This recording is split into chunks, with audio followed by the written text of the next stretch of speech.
been taken for the record. They gave the same public testimony yesterday. There can be an honest assessment. Who is doing the investigation? So multiple agencies are doing an investigation. The FBI is involved, FBI Civil Rights are involved, ICE is involved, and CBP's Office of Professional Responsibility is involved. CBP's specific role is to preserve the evidence and really focus on what you're talking about. Sorry, welcome everybody. I restarted the stream. I wasn't even live. I thought I was. I'm over here watching it going, why is this not popping up? Nothing's popping up right. What's going on? What's going on? So my bad, my bad. The administrative aspects of it and the training aspects to make sure that we are constantly getting better and better. The criminal aspects are FBI. But there's a lot of other video, there's body cam video that's all being looked at. And until all that evidence is evaluated, I can't jump to a conclusion on either direction. I would ask America to do the same thing. But I am committed to transparency, to making sure all the information we have is made public when it's appropriate. So you will release the officers' cameras? Yes. Let's roll forward.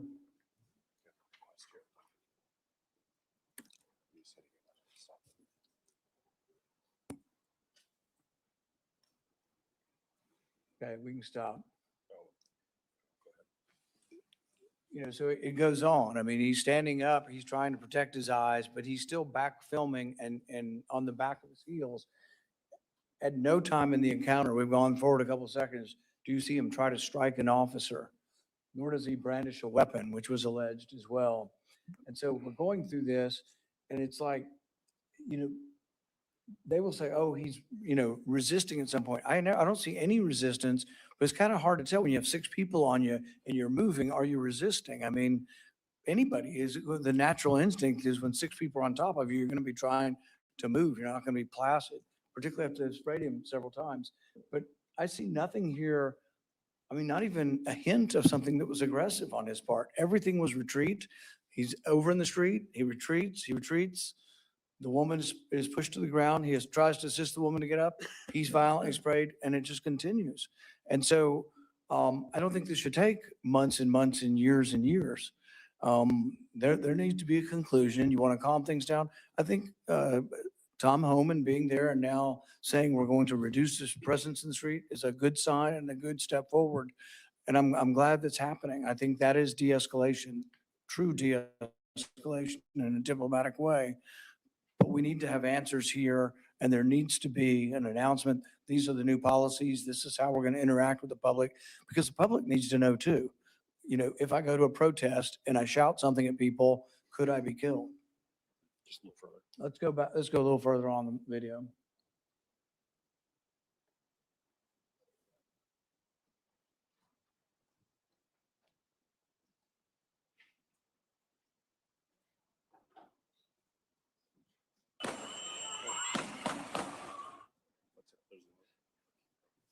We're gonna keep moving. I don't know where's it when he gets it.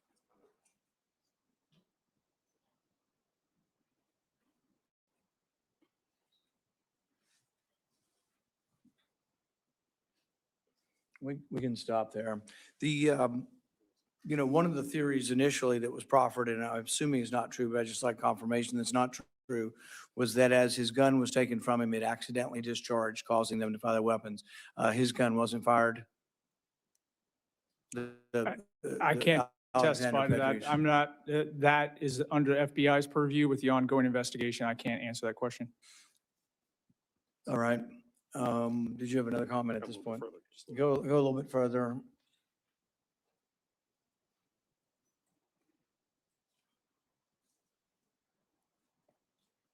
This is it here. Moving a little bit further, a little bit. Yeah, just Right there, right, stop. Yeah. Yeah, stop that if you would. So if you'd stop that, I think what we saw right there, and make sure we're seeing this, that the officer basically started to beat him with a pepper spray canister at that point. That's right before we stopped that. So to both of you, is beating someone with a spray pan, with a canister, is that de-escalatory? You're I'm going to not give me the gonna same answer that. answer? You don't know if that's de-escalatory? Take it away from this incident. If you just saw someone beating someone with a canister on the ground, would you think that's de-escalatory? Was that what We're you? leaving out, what I'm seeing is a subject that's also not compliant. He's not following any guidance. He's fighting back nonstop. I don't know what they're saying. I don't know what's going on in this situation. I know that they're all being interviewed what was going on, and Tell me more about this one-on-one robber. The guy's untraceable. a reasonable officer saw at that time. So is that part of training? Do you train Absolutely not. officers to beat somebody with a canister? We If don't- there are only several officers holding someone down, then if you really want to. Mr. Chairman, can I ask just a process question here? Are the people in those videos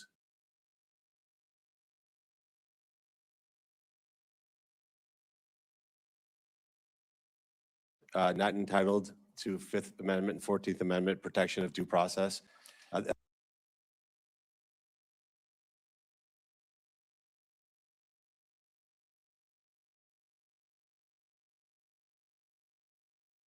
It seems to me, that if we get to a place in time in America Prosecution, where we yes.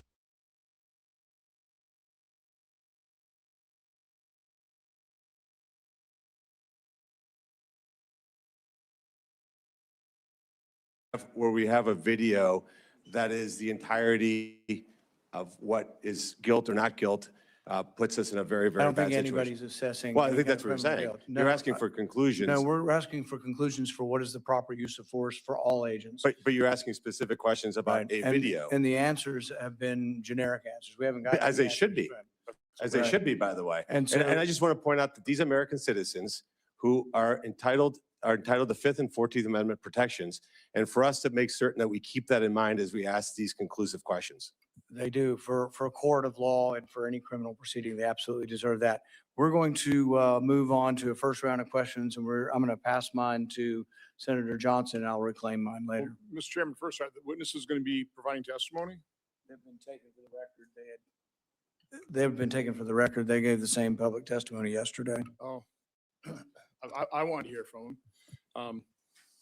Okay, so there was a real disconnect in our first panel in terms of Congressman Emmer and the representative from Minnesota State Legislature versus the Attorney General and fellow in charge of prisons in terms of the level that Minnesota was cooperating with ICE and with Customs and Border Patrol. Were you listening to that opening panel? Yes, sir. So I'll start with you, Commissioner Scott. What would you agree, disagree with in terms of what was said in that first panel in terms of the cooperation or lack of cooperation? Because according to Attorney General Ellison, they were perfectly cooperating and there shouldn't have been any problems here. And I think that the statement he uses, it was because the unprecedented nature, let me get the, yeah, just said, again, it was because of the scale of the surge that's what caused all the problem versus Minnesota cooperating or not cooperating. Yeah, that's not accurate at all. I actually met with the Attorney General when I went up with Tom Homan. We initially had conversations. The reason that CBP surged a bunch of resources into Minneapolis is because ICE couldn't go do arrests without being violently assaulted, and they were not getting support from state and local law enforcement. So talk about the kind of arrest, because we heard from here, and I, quite honestly, I didn't get the complete answer from the fellow from the prisons when he said, as long as there's a judicial order. And I was wondering, does he mean from an Article 3 judge, or is he talking about the administrative law judges that we use for enforcement of ICE? So was that a distinction? Were they only going to honor and they only going to cooperate with Article 3 judicial orders? Or did they concede the fact that we handle federal immigration law through the administrative law judges? So I would defer to ICE on what the normal Okay, processes were. Mr. Lyons. Yes, sir. I can speak to that. It's both, sir, judicial and administrative. They did not cooperate at all. I can give you an example. Well, please give me multiple examples. I can give you an example where ICE, enforcement removal operations and Homeland Security investigations, we did execute a criminal warrant for an individual from Ecuador who fled the state of Connecticut that was wanted for the state of Connecticut for a rape of a 14-year-old minor. He did have a murder warrant from Ecuador, and we did not have any cooperation with that. You know, going back to the surge part, we did have that. Just describe no cooperation. I mean, so. Oh, so I mean, we had to. walk through here. So you got this warrant on somebody who's, you know, convicted of, or I guess convicted of a violent crime, or just wanted on a violent crime. I mean, be specific. Talk about this instance. This incident, sir, the subject was wanted from the state of Connecticut, fled the state of Connecticut after a detainer was not honored in the state of Connecticut. He was wanted for rape of a 14-year-old minor. He Yeah, was, but he wasn't convicted. They made a big deal about, oh, it's got to be a convicted criminal. no, sir, it was an actual criminal warrant from the state of Connecticut. And that subject was also wanted on an Interpol warrant because he was wanted for homicide in his home country.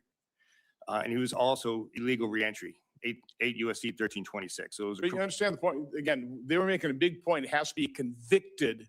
A.G. Ellison kept saying, well, is the person convicted of the crime? Well, sir, I think we have to start first. Is the person even supposed to be in the country in the first place?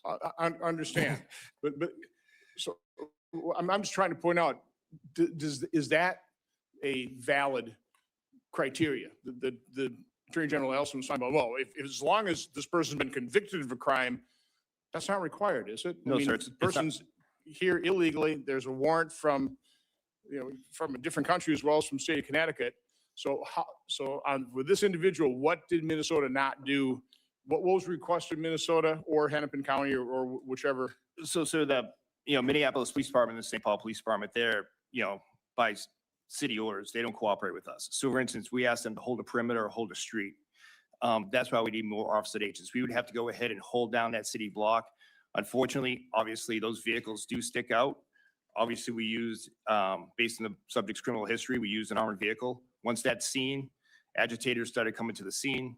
So now while we're trying to effectuate a criminal arrest warrant in an apartment building, small stairwell, fatal funnel, we have to go ahead and hold down the outer perimeter, where if we had the cooperation of a state or local agency to work with us on that fact, we wouldn't have to have that many officers. Why weren't the state and local officials interested in arresting this individual with the multiple warrants on them? Just because it was an illegal immigrant?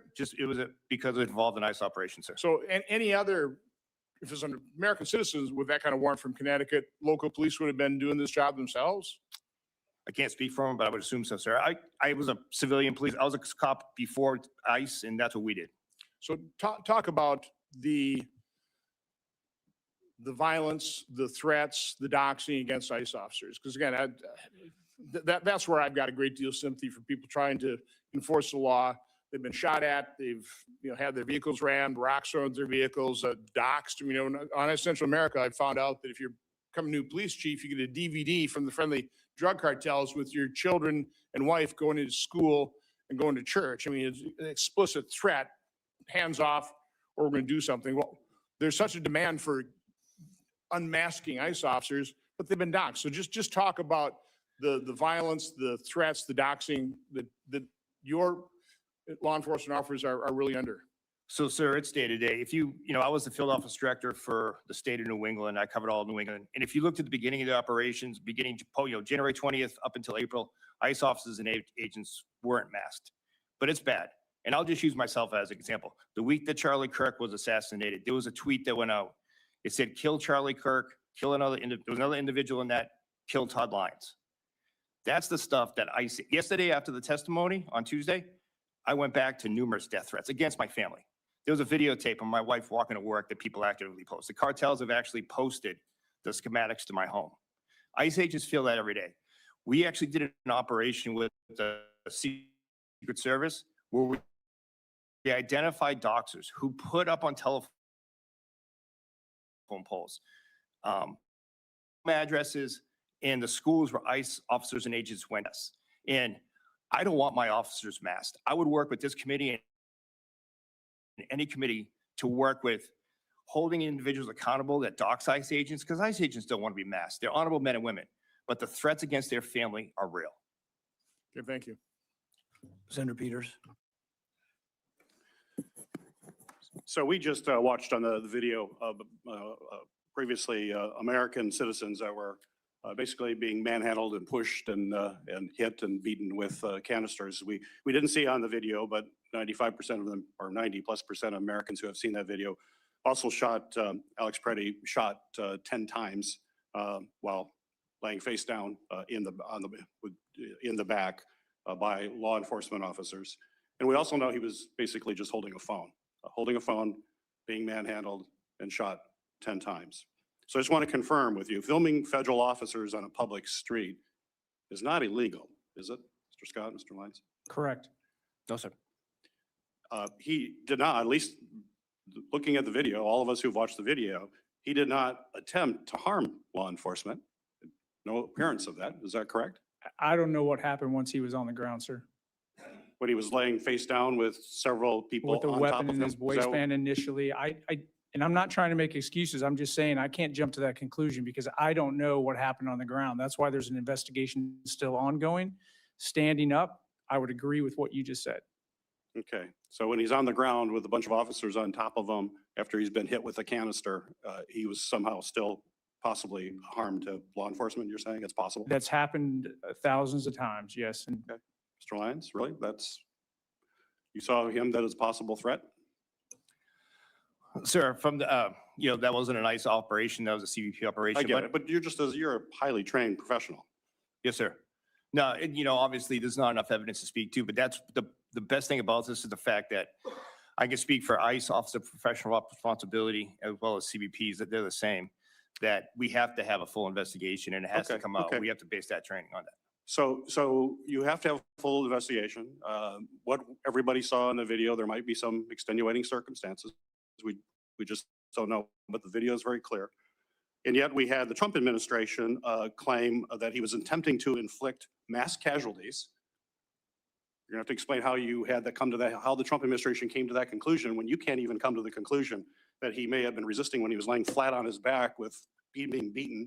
How did they come to the fact that he was going to have those mass casualties? And then, quote, Secretary Noem said he was committing, quote, an act of domestic terrorism. What you saw in the video, is that what you train your officers? Someone laying on the ground, that's an act of domestic terrorism? Commissioner Scott and Acting Lyons, did you provide Secretary Noem with an assessment of what Mr. Preddy was engaged in and that he was engaged in domestic terrorism? Is that why she said that? Is because you told her that was your belief at that time, even though you need an awful lot of investigation now to know exactly what happened? Are you the ones that told her that? no, sir. No, sir. Did anyone who reports to either of you provide this assessment to Secretary Noem that this was mass casualty or he was attempting to inflict mass casualties and domestic terrorism? Did someone in your staff tell her that? Not to my knowledge, sir. No, So sir. why would Secretary Noem, why would she tell the public that this was an act of domestic terrorism when right in the heat of the moment? How would she possibly come to that kind of conclusion to tell the American public that when they're watching this video? I can't speculate on what someone else would say or why, sir. Mr. Lyons? Sir, I can't speculate to what the secretary thought at that time, sir. So it seems to me a really big question, which means that we have to have Secretary Noem here. She deserves it to the American people deserve to have the secretary, the person who is responsible to, you are responsible to, and all the men and women ICE answer to her. She needs to be before this committee. She ducks coming out in public and talking and hasn't accepted prior invitations to come to this committee. I would hope the chairman would invite her because this is an important question. How could you come to those conclusions, those narratives, before any evidence was there, even after all that's happened since then? You two are telling me you don't have enough evidence, even though it looks so clear on the video. It should have looked really clear to her if she looked at the video. She had it that close. A lot of this got posted pretty quickly. How she came to those conclusions, I don't expect you to know that. You didn't provide any information to her, which makes me question it even more. If she got no information from you in the chain of command, how would you come up with that kind of narrative if the chain of command wasn't doing it? Acting Director Lyons, we have all seen multiple instances of DHS personnel jumping out of unmarked cars. They will have weapons drawn. They're wearing masks. They don't have clear identification. And this, of course, immediately will escalate an encounter with the public. There's no way around it that's not escalatory when you see that coming at you. Often these masked individuals are only wearing a sign on their vest that just says police. This is the type of vest that can be easily purchased by anyone. and used to basically impersonate an officer. In fact, last year, this administration, the Trump administration's FBI released a bulletin entitled, and I'm going to put this in the record without objection, Mr. Chairman, "Criminal Actors Impersonate ICE Agents to Commit Violent Crime." Are you aware of this bulletin put out by the FBI? Yes, sir. Mr. Scott? Yes, sir. So I'll put this in the record if I may, Mr. Chairman.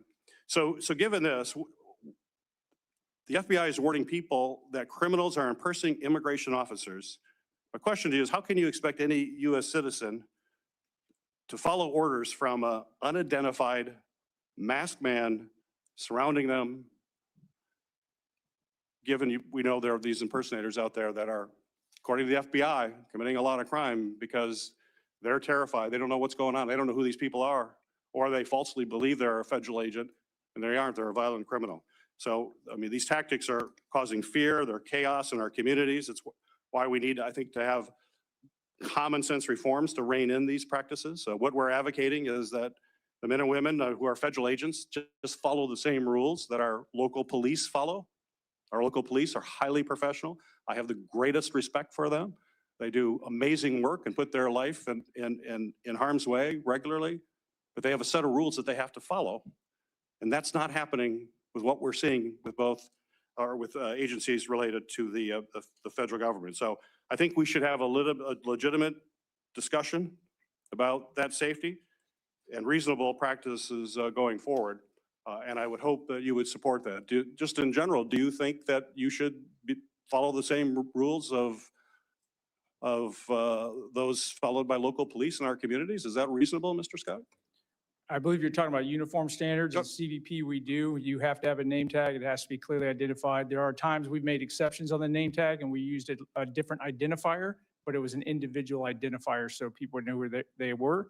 And all of our agents and officers have to carry their credentials with them and their real badge with them. So all across the board, there are a wide range. We put together a proposal of a wide range of practices that have been adopted by police organizations all across the United States of America. Would you feel comfortable abiding by the same kind of regulations and guidelines that local police follow on a whole host of issues? I would look at those. I believe that very different law enforcement organizations have different considerations, but the general concepts, yes, and I think we do currently follow. Mr. Lyons? Yes, sir. I'm open to that. But one thing I'm also open to too, sir, is looking for the help from this committee and other elected officials, not only to help us bring down the rhetoric, but help us to hold those people accountable that are threatening ICE officers and agents. I think to dispel the fear of the men and women of ICE, that'd be huge. That would be a real step going. As we've looked at the complaints, and Senator Peters has brought this up, one of the things from a lot of the different videos that are out there is the complaint that the officers are quick on the draw. Basically, they're drawing weapons. I know there are rules for the police drawing weapons. A lot of times I've been told you don't draw unless you're planning on using it, or unless there really is an imminent threat. There's some subjective nature to figuring that out. But, there was one video of a woman, you don't have to come out of the specifics, but, a hypothetical woman has come to a stop. She has not brandished a weapon. Her car is stopped. The ICE agents get out, all guns drawn. That to me doesn't seem like it would be consistent with your policy. What is the policy on when you draw your weapon? Each of you, Mr. Scott first. Within CBP, when the officer feels there's a threat, but in this specific, like say you outlined, and not that specific, but with the vehicle can and is often used as a weapon. When we train to do felony stops, basically the officers, when they stop that vehicle, they're trained to have it's not that simple that you have to wait until you see a weapon. Sometimes it's literally that officer presence to keep the situation under control. But the weapon's only supposed to be pulled when the agents believe that is required to affect that law enforcement action. In this instance, I don't think it was a person that was targeted. I think it was a person they might have had some suspicion of. It wasn't a person that was targeted. The problem is that nobody really looks at this, particularly this one instance, and thinks the police would do it that way. When police make traffic stops, they avoid the car, they come from behind the car, they'll often have their hand on their weapon, but you almost never see a policeman with a gun drawn on a traffic stop or any kind of stop unless they've either seen a weapon or they really are in fear of their life. I think, and this is just my opinion, you have to look at what your rules are for drawing weapons, because it appears to me they're not using the same standard as the police. Sir, I could just speak to my experience. I've done thousands of traffic stops. Like I said, I was a 10-year city police officer prior to coming to ICE. Obviously, our training, we do fall back on the two main Supreme Court decisions, Tennessee versus Gardner, for one. And, we can't speak to the totality of the circumstances, especially in the case where we don't know exactly what it is. We can't go to that officer's mindset. So each one is separate. But if you look at the use of force, curriculum in the pyramid, officer presence is include one of those things. So to your point, sir, I've done it many times myself, felony traffic stop. In the case of ICE, oftentimes we do know it's a felon or wanted felon that we're going after. The firearm may be drawn. But again, each case is. I think it does make a difference whether you're stopping a target who's a felon stop versus stopping a random person. In the instance that was displayed recently in the news, I don't believe it was a felony stop. I don't even believe it was a targeted stop. No, sorry, that's what I meant to your point. This, I think, probably was somebody filming that was annoying them or pestering them, and then they went and they followed the person and stopped them. And I think the weapons being drawn was inappropriate, but I would suggest that you need to look at these and you need to look at the policy, because I don't think they're living up to the same standard of the police. I think the police, frankly, are better trained, which is the other complaint that people have had. Have we rushed some of the people into the job, and have we not had adequate training? Senator Langford. Shibboleth, thank you. And if you pass on a thank you to the men and women that literally put their lives on the line for the sake of the country every single day, I'd appreciate it. Because. Have you heard about the Red Fellows? What about them? If your family cheated you out of billions. BP folks that are being randomly attacked, of vehicles being rammed into their vehicles, of rocks being thrown at them, of threats that they have against their life and against their children. We hear it frequently, and it's not just random. The ICE facility in Dallas, where somebody just got up on a rooftop and started just open firing into a facility, killing two people not legally present in the country, but certainly we're targeting just a random ICE agent in the process. The very real threats that they face every day has got to wear on them.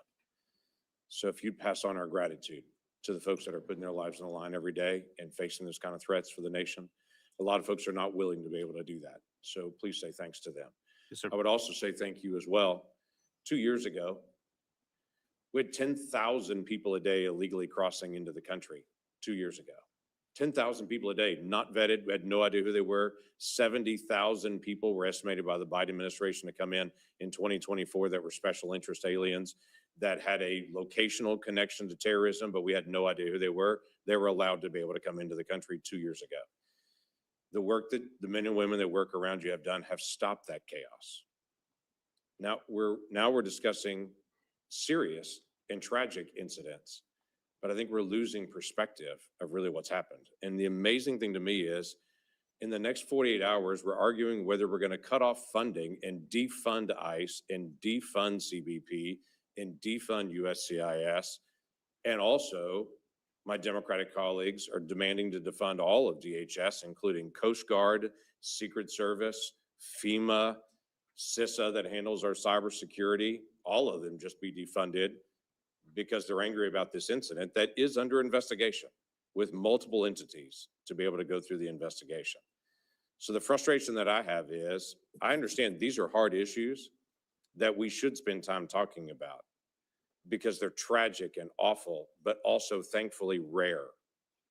There are thousands of arrests that are happening in a day that are happening by the book. And what's happening is a group of protesters that are protesting and agitating, and some of them running into churches and disturbing church services and saying it's my First Amendment right to shut down your church during a service, and saying they're a peaceful protester while they throw rocks at agents.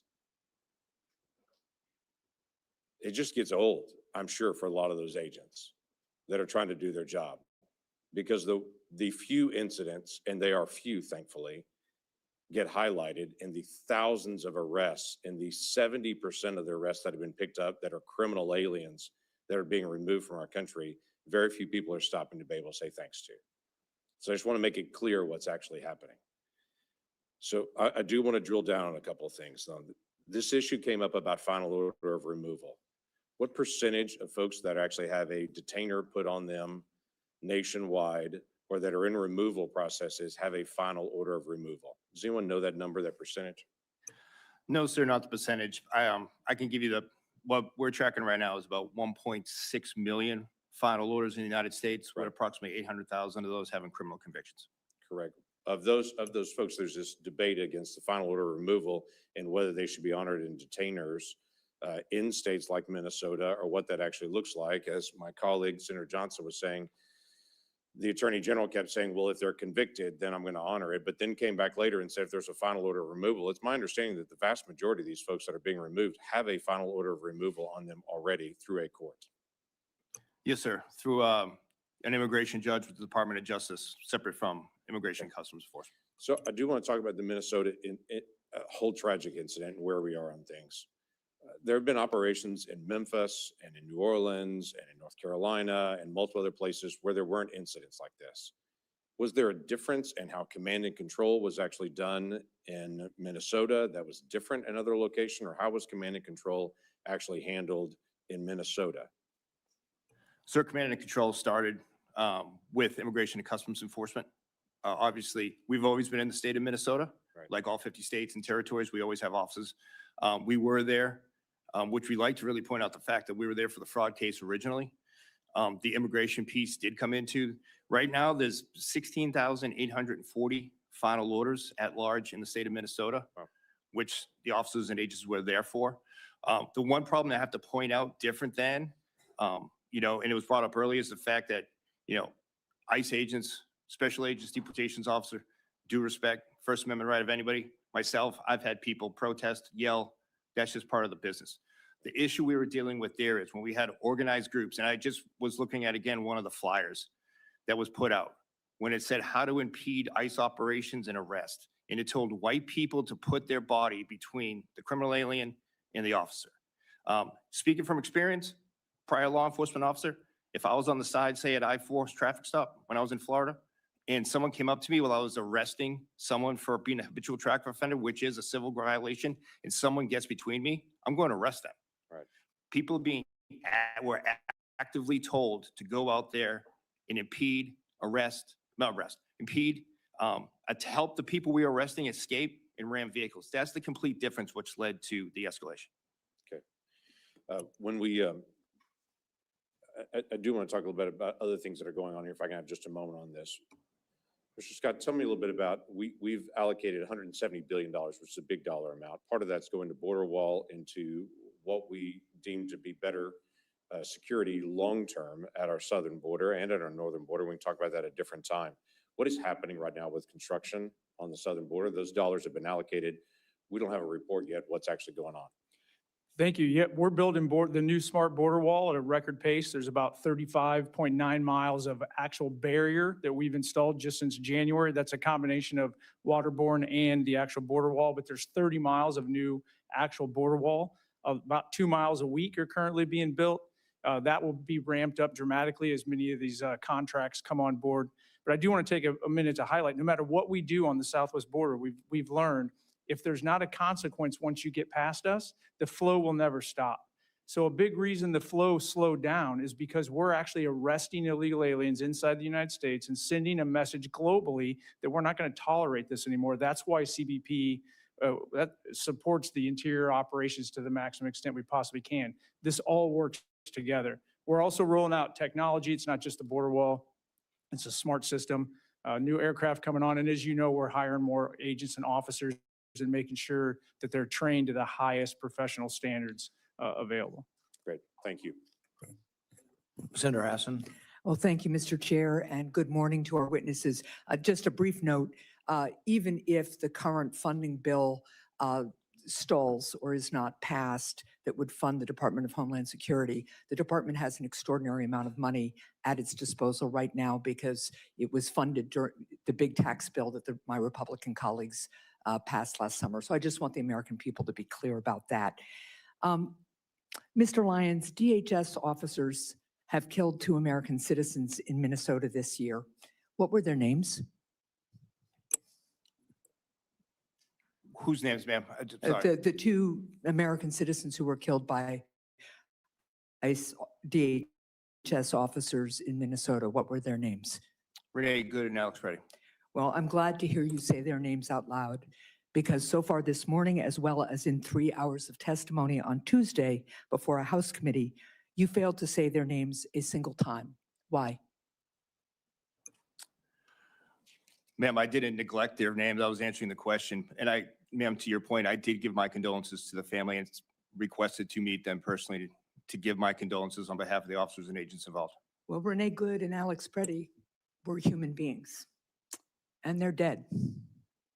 Before they died, they had families and friends who loved them and were loved by. And it seems to me that too many at ICE have lost sight of the fact that they are interacting with real people, not nameless, faceless numbers or political targets. When we dehumanize our fellow human beings, that's when these kinds of tragedies happen. Now, Mr. Lyons, were Renee Good and Alex Preddy domestic terrorists? Ma'am, while that investigation's ongoing, to my knowledge, no. So to your knowledge, no. What, with the information, I can't speak to it because it's an ongoing investigation and we will make everything transparent, which I've already committed to at the last hearing. But So in your testimony on Tuesday, you said that you don't want to comment on these ongoing investigations because you don't want to, quote, impede or, quote, bias the investigation. Is that what you said? Is that right? yes, ma'am. So Secretary Noem and Stephen Miller have called Renee Good and Alex Preddy domestic terrorists. So did Secretary Noem and Stephen Miller's comments impede or bias the investigations? Ma'am, I don't want to comment on what comments they made. That's their comments. But again, I don't want to put my finger on the scales of the investigation and be too Well, I presidential. understand you don't speak for them, and I'm not asking you to. I'm asking whether having the Secretary of Homeland Security and the President's Homeland Security Advisor call the subjects of an ongoing investigation domestic terrorists, whether they're doing that impedes or biases those investigations. Ma'am, again, thank you for saying that I don't represent them. I just think I can't But speak you to that don't speak for them. because I don't know what information was presented to them at that time. So So again, I you're- don't want to. Look, your testimony doesn't make any sense. If it would impede or bias the investigations for you to say, right now, when you know a lot more than Alex Preddy were domestic terrorists, if you saying that today would impede or bias the investigations, then why wouldn't it impede or bias the investigations for Secretary Noem and Stephen Miller to say the same thing about the same people? Any comments that are made publicly, privately, text, email up, or Instagram post, whatever, is gonna put a bias on the information. Okay, so that is important. So I take it that you are saying that Secretary Noem and Stephen Miller were wrong to say what they said. No, ma'am, again, I can't speak to them, but what I'll just say to is, again, career law enforcement officer, myself and Mr. Scott, we won't speak to those type of things because we don't want to put our. Are you not kind of just being straightforward here and saying what's obvious because you're worried that if you do, you'll be fired? No, ma'am. The fact that you're unwilling to admit that Secretary Noem and Stephen Miller were wrong to say what they did, that they impeded and biased the investigation, is indicative of the complete failure of leadership at DHS and at all levels of this administration. Now, I want to move on to one other issue. Are you aware that ICE has identified a commercial warehouse in Merrimack, New Hampshire as a site for a new detention center? Yes, ma'am. So the town of Merrimack wasn't consulted about this plan, but when they eventually heard about it, town leaders wrote to Secretary Noem voicing their concerns and oppositions to the plan. And I have shared those concerns with DHS. Now, my colleague, Senator Wicker from Mississippi, expressed similar concerns about a proposed ICE facility in his state. ICE has now canceled that Mississippi project.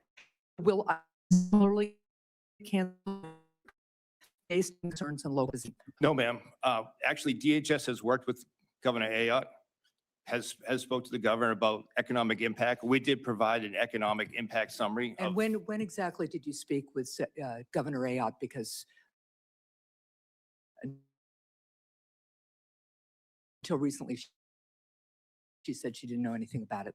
DHS officials, ma'am, spoke within the past weeks, but could take that as a get back and get that exact time for you. Let me be very clear, and I think I can safely say that I have yet to find a Granite State community that does. Their worries go from the concerns about the way ICE is operating detention facilities to the fact that they will lose significant property tax value to their community. They have not been consulted. We have a long tradition of local control and participation in New Hampshire, and we expect that you will be sitting not just with the governor, but with local officials so that they can understand what the impact will be on their community. There are also significant concerns about the way ICE is operating some detention centers, the fact that measles outbreaks are happening in some of them. I would hope that I would get the same treatment that Senator Wicker got, which is to say, the town doesn't want the detention center, so please cancel it. And I would expect that my partisan affiliation shouldn't make any difference to that determination. Thank you, Mr. Chair. I think it's important for that exchange just to acknowledge what Mr. Lyons, I do believe, said, and he said that he had no knowledge that either of the ones that were killed were domestic terrorists. That is correct. To my knowledge, no, sir. Okay. Say again? To my knowledge, no, sir. Yes. All right. Senator Scott. Thank you, Chairman. So I think we can all acknowledge any loss of life is a tragedy. So for Renee Good and Alex Pretty, your heart goes out to their families, and you wish it didn't happen. So from Florida, what we do is we always do an investigation afterwards if there's an officer involved shooting. And I just want to thank you all for doing the investigation, and I hope it's thorough and we get all the facts and people stop saying they know all the answer before the investigation's done. So I've been on this committee for 7 years, and so I came on during Trump's first term, and all I heard from my Democrat colleagues was all they did was attack CBP. I've never heard them do anything other than when somebody come in and testify, scream at them about what a crappy job they were doing. I think what CBP does and ICE does, I can't imagine how difficult it is. What frustrates me is during the Biden administration, I don't remember my Democrat colleagues once questioning them about why they're allowing in all these terrorists, criminals, drug traffickers, ever. So we don't want to, no one wanted Renee Good to die or Alex Pretty, but what about Laken Riley or Jocelyn Ngari or Rachel Moran, any of these individuals? What about all the rapes that we've heard about all around this country? So what frustrates me is that what y'all are doing is unbelievably difficult. And you're trying to clean up the crap that the Biden administration gave you. When we have no earthly idea how many criminals are in this country. We have no idea, but we know there's a lot. We don't know how many gang members are in this country. And think of how many people, our friends and neighbors have died of drugs that have come across our southern border. That's never been a concern for the Democrats on this committee. In 7 years, I've never heard them complain about that. All they do is complain about how you guys do your job. So I don't get it. I don't get it how, I was a governor. I thought there's basically 3 things I expected to do. Help people get a job, help their kids go to education, keep them safe. And the most important was keep people safe. That's what you guys are doing every day. How can a mayor or a governor not want to cooperate to keep people safe?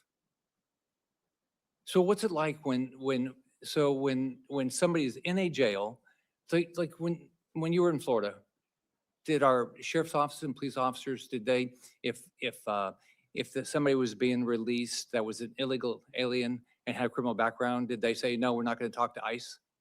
Was that your experience? No, sir. So have we had all these protests in Florida? No, sir. Have you had problems with ICE involved shootings in Florida? No, sir. Why? I think, sir, it's just the cooperation factor. That's a huge portion of it.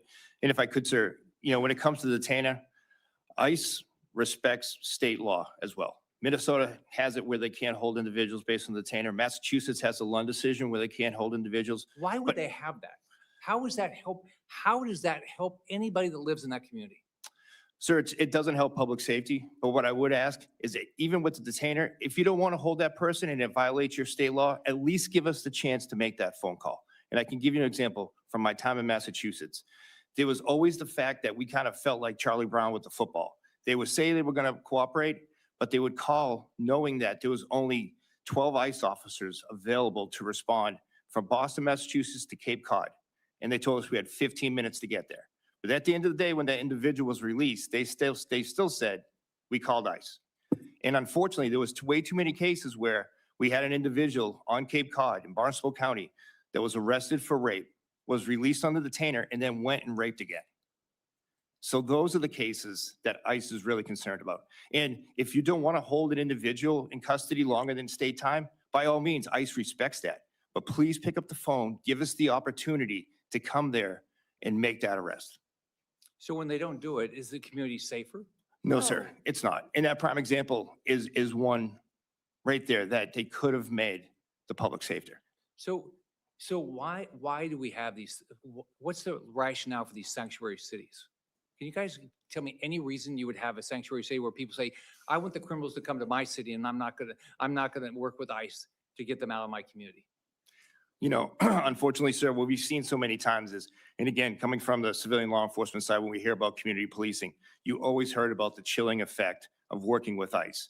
The problem is that backfires in these sanctuary jurisdictions because so many times we saw the criminal illegal aliens go back and offend and take advantage of the migrants that did come here for a good life. But yet they were told, if you cooperate with ICE, if you call 911, you're going to be deported, which is the farthest from the fact. If you look at what we've done with the help of CIS, with protecting victims of human smuggling, sex trafficking, with the U visas, T visas, things like that, that the goal of Sanctuary City backfires when it comes to protecting other migrants who are afraid to come forward.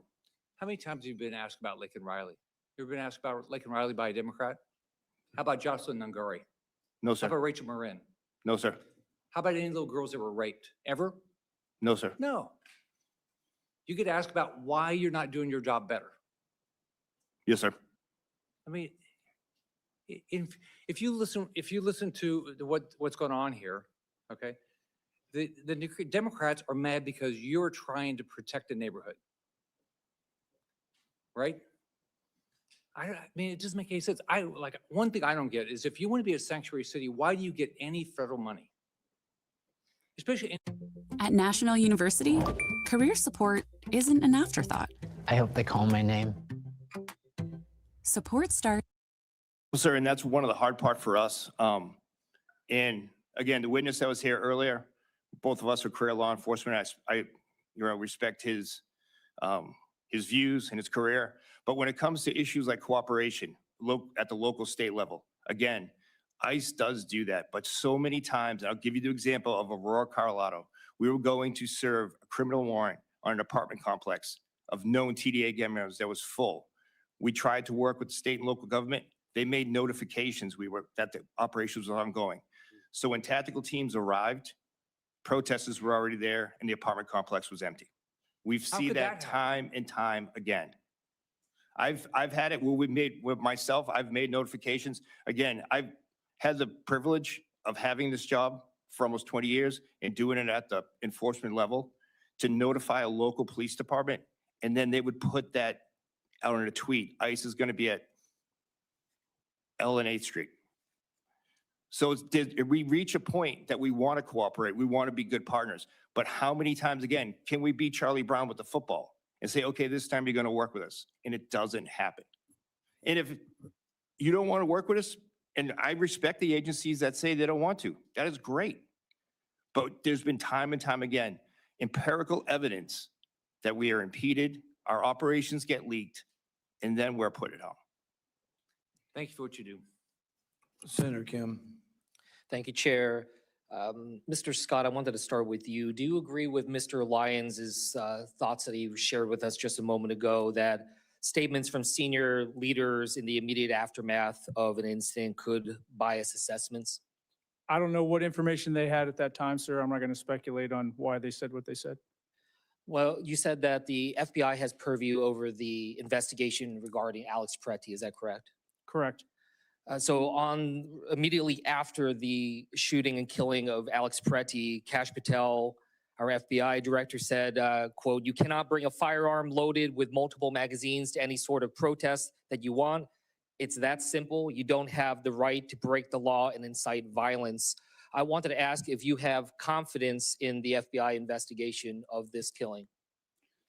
I do have confidence in the FBI's investigation of this incident because those agents out there are professionals. They're trained. They're going to collect the evidence. They're going to collect the interviews, and they're going to present their findings to a U.S. attorney, to a district attorney, or a grand jury.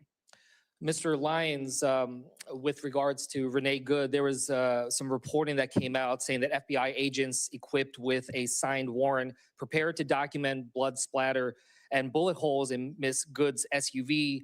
They received orders to stop. The orders came supposedly from senior officials, including Kash Patel. Do you think a sufficient enough investigation is happening into the killing of Renee Good right now?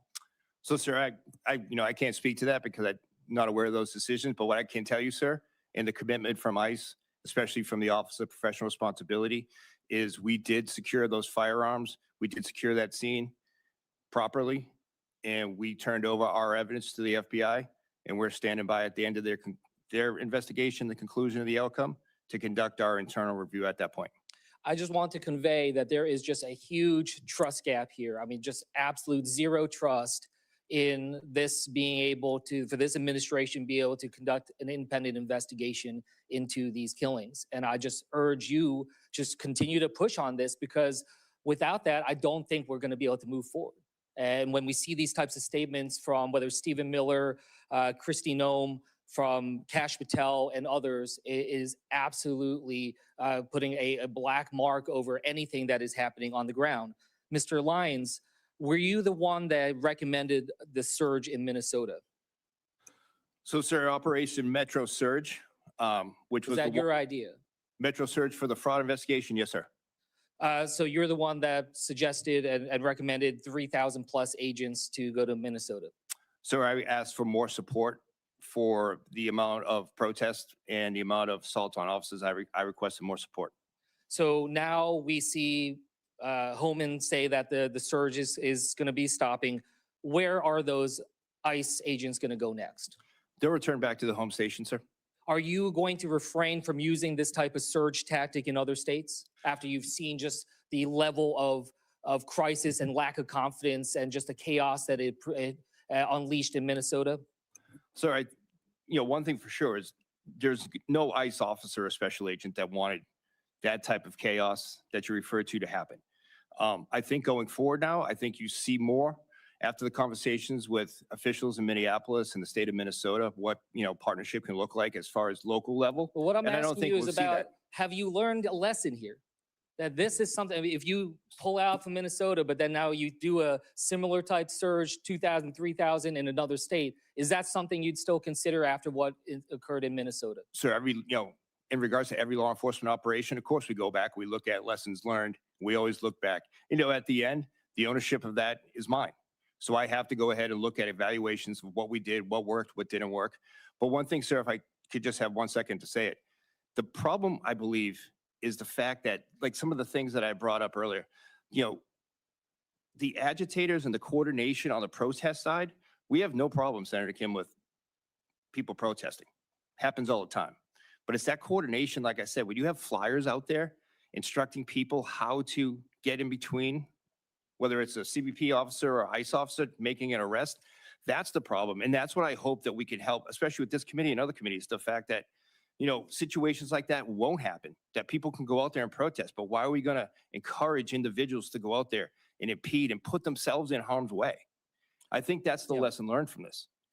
Mr. Edlow, I wanted to bring you in on this. There was an incident that happened in San Diego. Spouses of military members and veterans were going to get interviewed for green card, and they were arrested upon arrival at their interviews.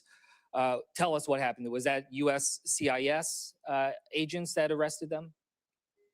No, Senator, excuse me. No, Senator. Anyone who comes to a USCIS interview who has an outstanding want or warrant may find themselves subject to a facilitated arrest in which ICE or local or So state you're law attesting enforcement right would now come. that all of these spouses of military members and veterans had an outstanding arrest? Senator, outstanding I'm warrant? not aware of the specific cases you're referring to. I'm happy Well, to you should talk to come you and your prepared to be able to talk through these. I'm It was happy very to high talk to profile. your staff But was it about that. USCIS or was that coordinated with ICE? Again, Senator, depending on who comes to our office and Have who you has ever a warrant or shared warrant. with ICE details of when and where interviews for green cards and other administrative processes for interviews and immigration take place? Have you ever shared that Senator, information with ICE? Senator, what concerns me is that in previous years, there was no communication between USCIS, ICE, and CBP. Just asking you a question. Have you there is better shared the coordination now than location there has and the been. timing of The location interviews? is at our offices, and if someone is subject to arrest or detention, we will communicate with ICE. And anyone who comes into a federal building, any federal building, should expect to be arrested if they have an outstanding want or warrant. Mr. Lyons, in New Jersey, one 6-year-old girl was left unsupervised, wandering the streets asking for her father after ICE arrested the man while he was picking up food. I wanted to ask if you can explain this action, and can you commit to providing my office with a briefing within 30 days of what happened and took place in Morristown, New Jersey? Sir, I don't have knowledge of that, but I do commit to you. I'll investigate that and we'll get back to you. But just if I could just say, sir, that is not the standard that ICE goes by. We take care of children, and I'll commit to you that we'll get you that Well, it information. certainly didn't happen in this circumstance. And again, it has left the community shaken. So I will follow up with you and get that information so we can have clarity on what happens next. With that, I yield back. I want the chance to make sure you give your trust back to ICE that we don't do that, sir. I commit to that. Senator Moreno. Thank you. I just, two things, Mr. Chairman, for the record. I just think it's important for us here to have a little bit more judicious responsibility about drawing conclusions about American citizens and not depriving them of their 5th and 14th Amendment rights. I find it outrageous that we are going into a path where watching a video on social media is enough to indict people. And I'll start with you, Mr. Lyons. What does that mean to your family? Like when you saw what my colleague from Florida talked about, what does that mean to your family when they see that kind of just conclusive statements in terms of what you and your officers are doing with actually zero information that actually is a proper investigation? You know what, I'll speak personally, but then I can speak in a broader view, is it's hard. You know, and again, I'm a career law enforcement person. I have the opportunity to lead the agency that I started with.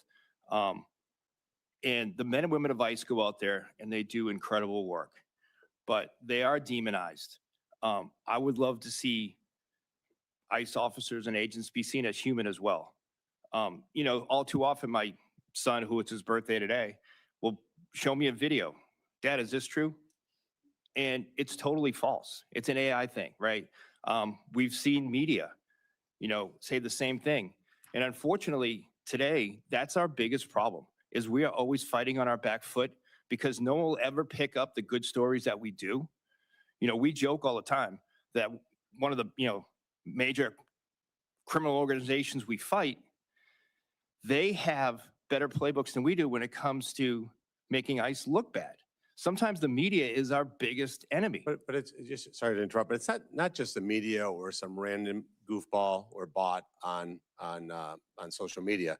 These are elected representatives that make outrageous statements. And I would like to enter a list, 4-page list of current sitting members of Congress that have made absolutely outrageous comments, analogizing Customs and Border Patrol agents and ICE agents to the Gestapo, to a secret police. So that objection, I'd like to enter that in the record. Without objection.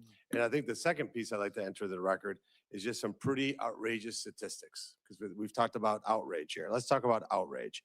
8,043% increase in death threats to ICE agents in the last 12 months. 8,043. A 1,426% increase in assaults against ICE officials. A 16,700 increase on threats of assault against your agents, both of you. A 3,300% increase in vehicular attacks against your agents, and a 964% increase against officials that, like yourselves, that are not in the field every single day. This is a direct result. So I'll enter that into the record as well. Without question.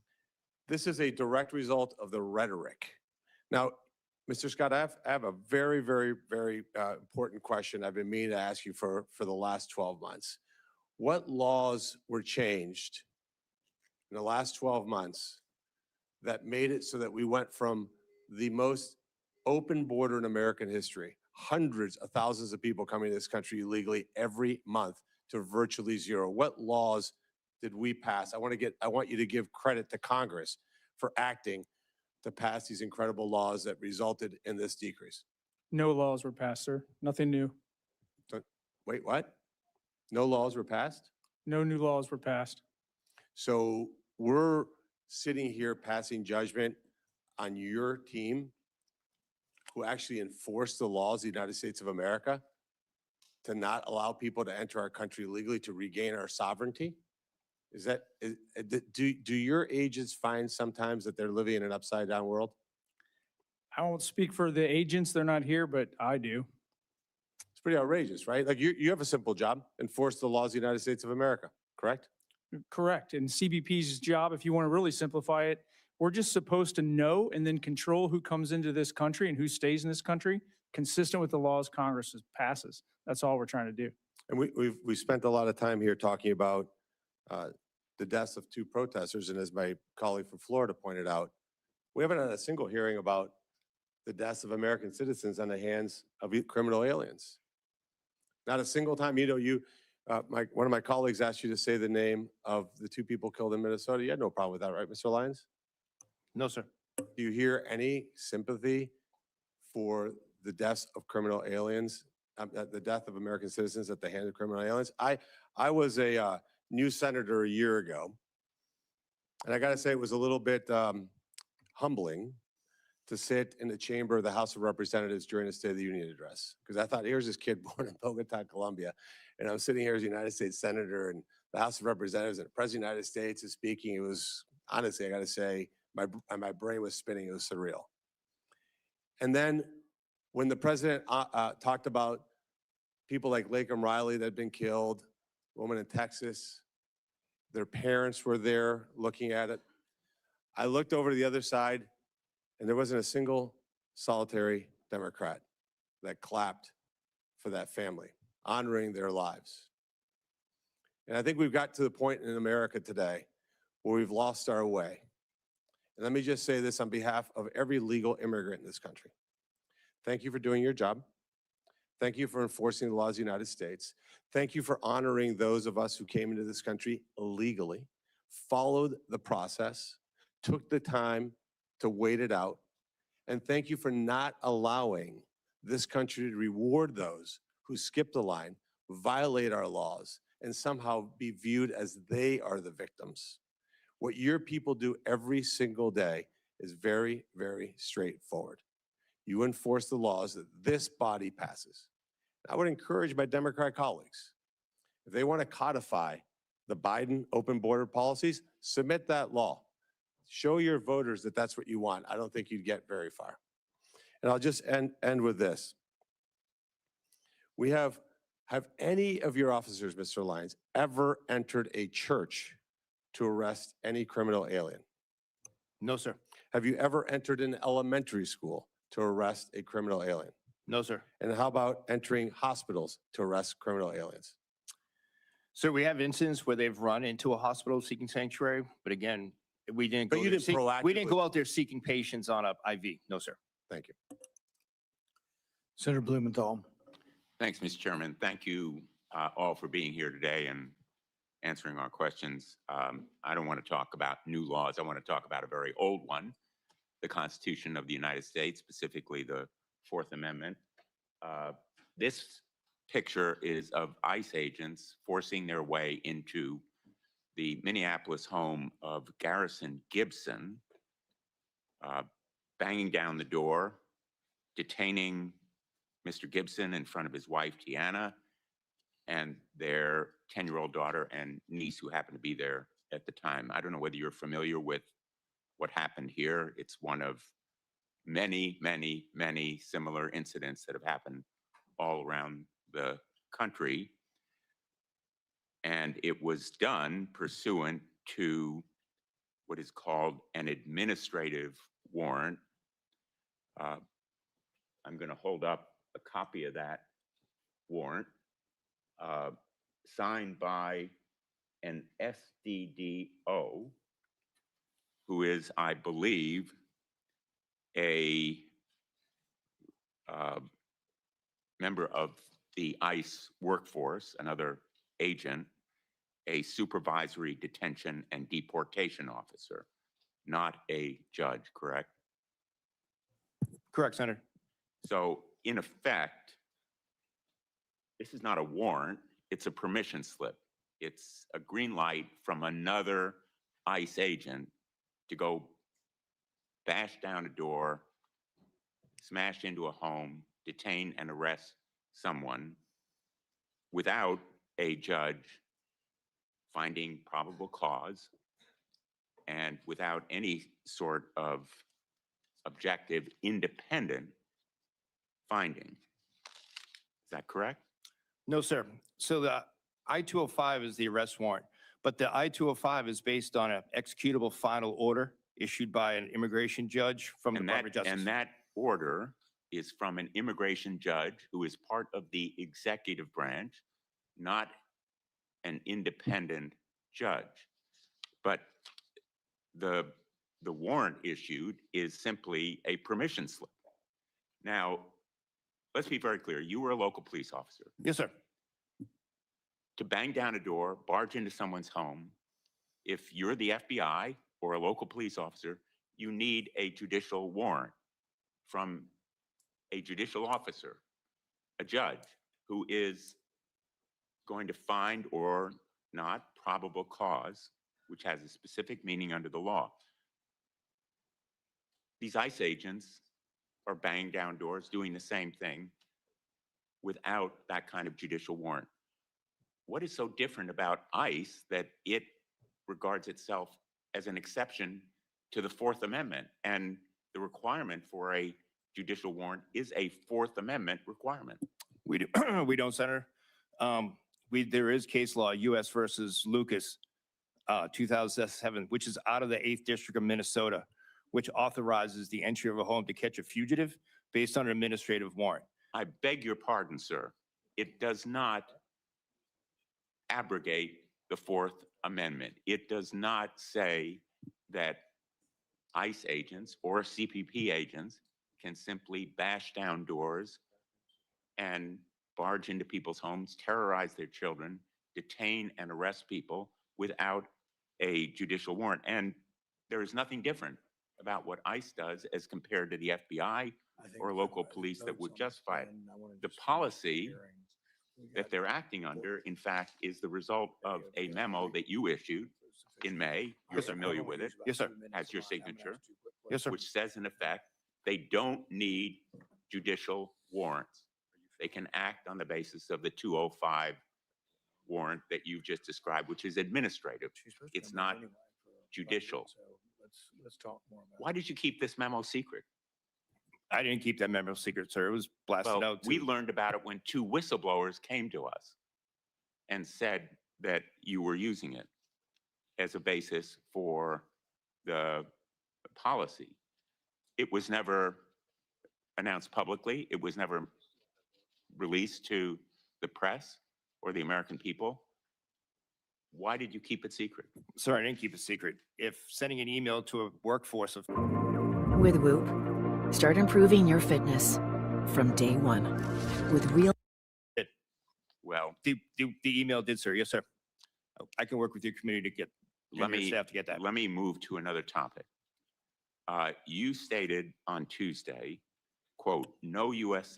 citizen is subject to immigration enforcement, and that doesn't happen. If a U.S. citizen is detained in the course of the immigration investigation, they are quickly released." I ask unanimous consent that a report that we did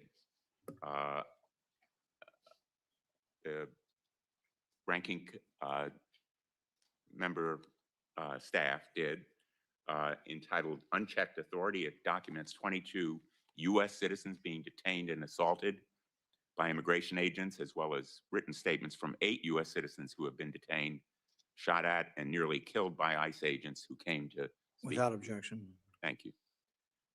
So let's take George Reitz, for example. He's an Army veteran, a father from California, trying to go to work. He said he was tear gassed and held for 3 days without charges. Is he lying? Sir, ICE wasn't involved in that arrest, sir. Were you mistaken when you said that no U.S. citizen is subject to immigration enforcement? No, sir. Well, who's lying, you or him?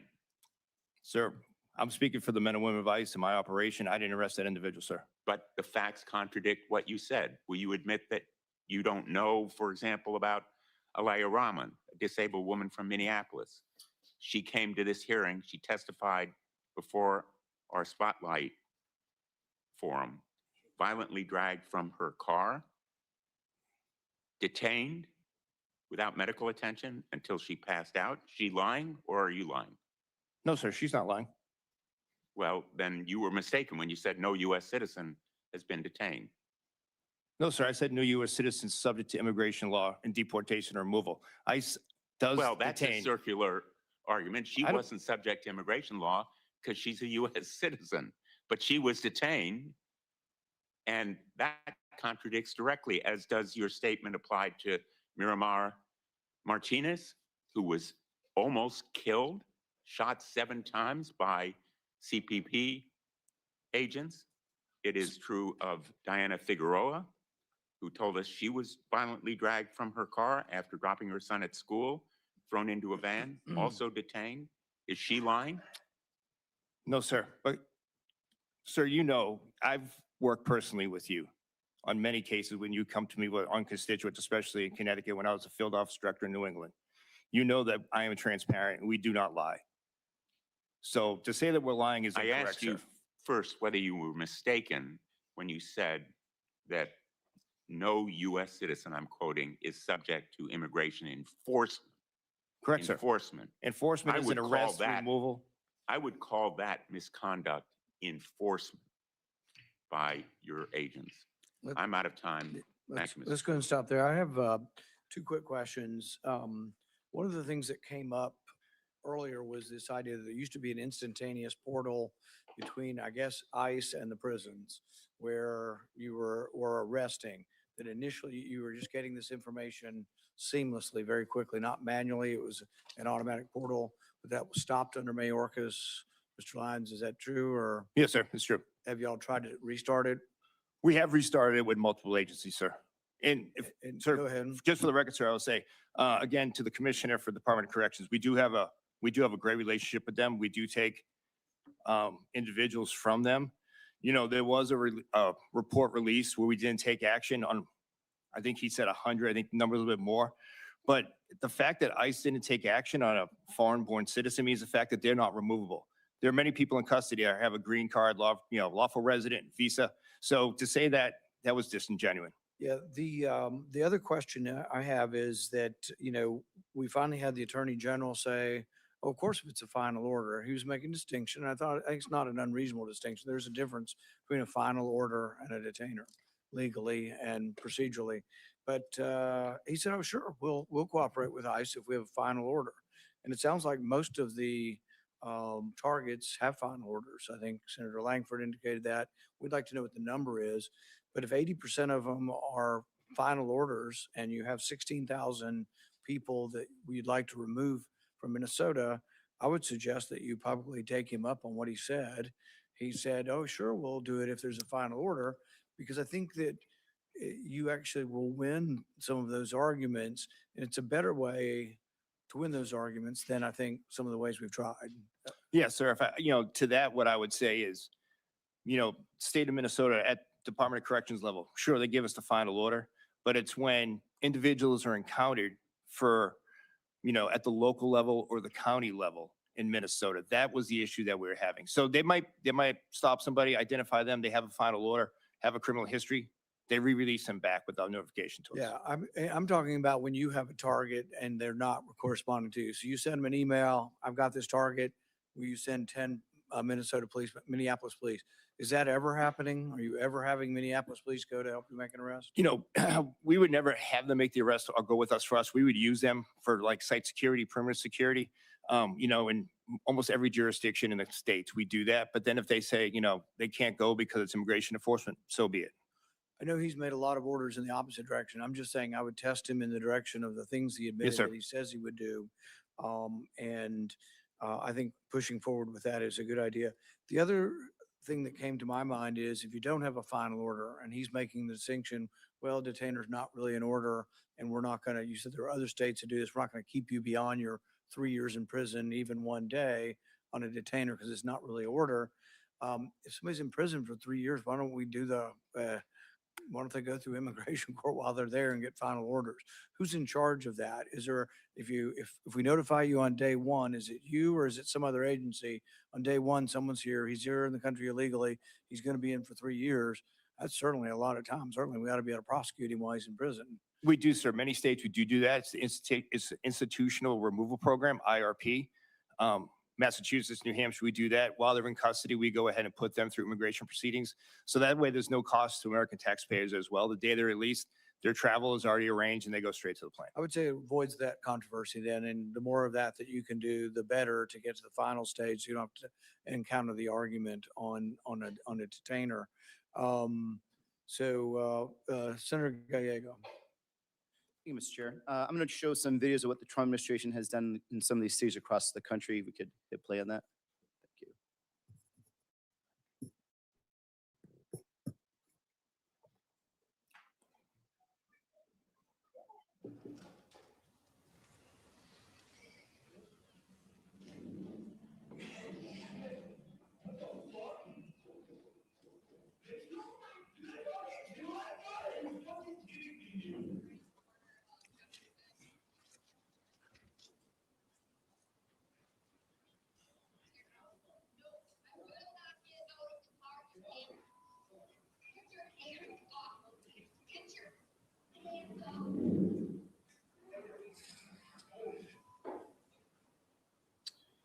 You saw that.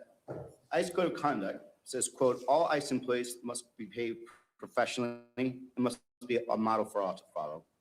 Director Lyons, yes or no, is the behavior you just witnessed a model you think agents should follow? Sorry about that, sir. Sir, I can't speak to each one individually.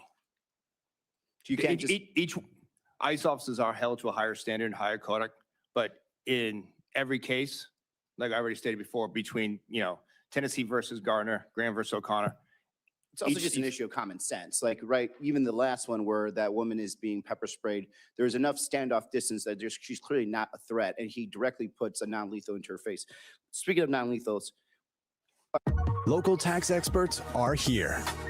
Now you can meet with a TurboTax expert in your community. They can do your taxes for you and get you every dollar you deserve. Local tax experts are here. Hand off your taxes with confidence. Right now, what is the training cycle for new ICE agents? How many days? So we reduced the actual calendar days from 75 to 42. We went from 5 days a week to 6 days a week. 5 days a week was 5 8-hour days, and we've gone to 6 12-hour days. And that is given enough sufficient experience for them to be dealing in these very dynamic areas and urban areas with including weapons handling, because I've seen some of your ICE agents and their weapons handlers. It's quite horrible. Do you think that in those time period, you could actually insert people into an environment as dynamic as Minnesota and other places, and they're actually using weapons in the correct way?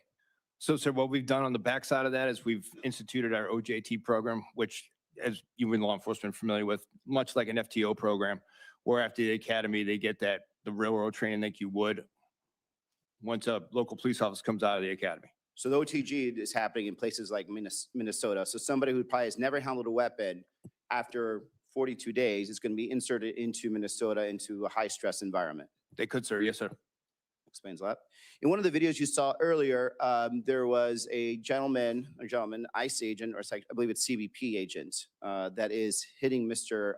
Petrie in the face with a tear gas canister. Without actually talking about that specific event, where in any training manual have you been taught, or I was never taught, that I should use something like that as a weapon against a civilian or against anyone trying to detain?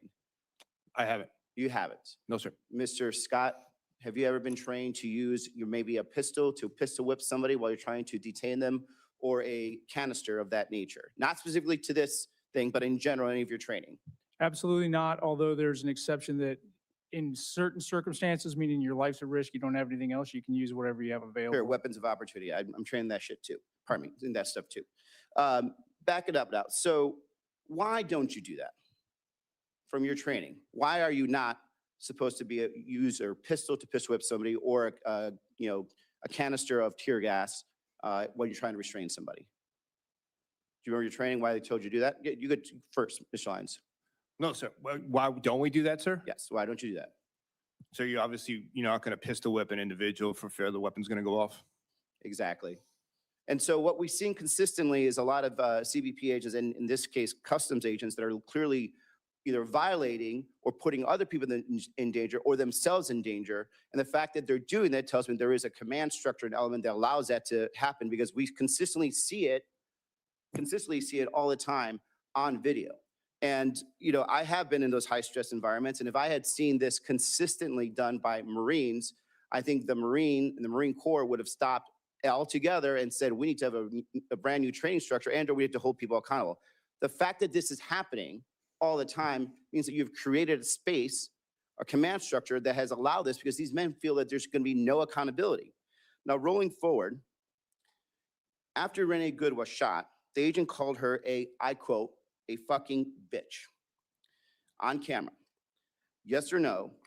Is this how your agents are trained to act? And I'll go to Chairman Scott, Chairman, Mr. Scott.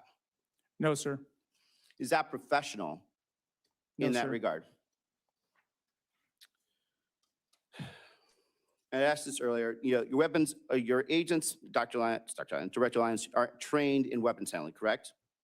Yes, sir. If you look at the Renee Good shooting, why is the agent holding a camera phone and a weapon at the same time? So, sir, I don't want to comment on the ongoing investigation just because that's still being determined at this time. But could I just go back to one thing, sir, that you mentioned No. earlier? I want to ask further questions on this. Has there ever been an order to any agents, CBP agents in Minnesota or other place, for them to be recording on their personal phones to essentially be somewhat social influencers, or to pass, the media on to up? Has there ever been any orders given for people to be holding, or for agents to be recording while they're, doing these stops or engaging with the public? Sir, has ever been an order to do that? Agents have used it as far as if they were going to make an arrest, say on an agitator. The U.S. attorney was requiring to have video leading up to the event. So officers have used that for that. For video from a handheld, from a phone? If they had a body camera available, from the body camera or from any type of recording device. But the reason there's a difference is because the body cam is designed for a police officer or law enforcement to engage while still being able to have full scope of knowledge what's happening, be able to detain, be able to escalate if they need to escalate. What I saw, and what the world saw for me, is the fact that there was an agent that was moving around a vehicle with a camera phone recording, and his hand on the weapon. In what world, in what training between all of your training in weapons handling, have you ever been taught what the appropriate use of you holding a weapon and at the same time recording on a camera phone? Did you have any of that type of training at all in your time in ICE, law enforcement, or through CBP? No, sir, I haven't. But again, we look at every instance, no matter what it is. So shouldn't there be some kind of command or directive that comes down from CBP headquarters, knowing that this is unprofessional conduct that probably created and put the officer and probably the civilian in a situation that ended up escalating to a shooting, that maybe you shouldn't be holding a camera, trying to be influencer, and wielding a weapon at the same time? That is a professional code of conduct, as law enforcement, as military, you would never do that because you know you cannot handle a weapon, assess the situation, and being able to determine to escalate or de-escalate. Did you issue any type of direction after Ms. Good was shot saying that this is not what you should be doing? Or we're just accepting that this is going to continue going forward? No, sir, there was nothing issued because we do hold our individuals accountable. That's my point I wanted to make earlier is that, you know, from January 25 to January 26, ICE has had 37 open investigations for excessive use of force. So we do hold individuals accountable. Out of those, 18 of those were closed, 19 are still pending, and one has been referred for further action. And So we so it's a backup. It's not even necessarily just like the, I'm glad you're doing investigations, to be clear. But the fact that there are consistent mishandling of weapons, use of escalation of force that is above what is necessary, and there still hasn't been any command decision and directive about how to actually, fix this, is concerning, because any other agency, any other law enforcement, any other military agency would have said, do not do this. If, for example, do not be recording with your phone while actually handling a weapon and moving in front of a moving vehicle. That's it. I yield back. Thank you. Yeah, I think these are good points because in moving forward, things have not been perfect. We're going to do better. You're not holding your gun and holding a camera at the same time. Sounds like a pretty easy one, that you probably shouldn't do that. I think we went over this earlier, but verbal altercation, people are backing away. I think you both acknowledged that pepper spraying someone backing away was not recommended policy. How you outlined it, yes. Okay. Yes, sir. Yeah. And so I think we have made some progress on some of these things. And but it's important because your agents are watching this too. And then you have to let everybody know sort of what the policies are. And things haven't been perfect. And there needs to be, my goal hasn't been, you may not believe me, but my goal isn't to make it harder for you. My goal is to restore trust in the organization. And I think that's through honest self-assessment. Senator Fetterman. I am happy to defer to my friend and colleague in Michigan, if you'd like. What? Oh, okay, very good. All right. So this might be